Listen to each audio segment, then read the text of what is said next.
Yun is awesome.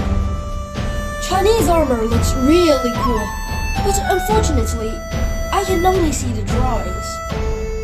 I've read Wu Bei Zhi, which provides a real and detailed description of the structure and manufacturing of ancient Chinese armor. It looks so intricate. It must have been a massive undertaking at that time. I wish I could see an actual set of armor. Wow! This is a genuine ancient armor! This is a helmet! Let me try it on. It's really heavy and it's covering my eyes. This part looks like a limestone while rolled up.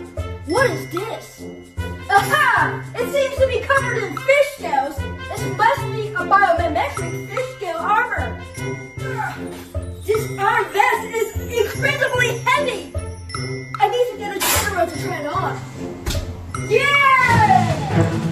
The skirt armor, the arm armor, the waist armor, and the helmet, the sword.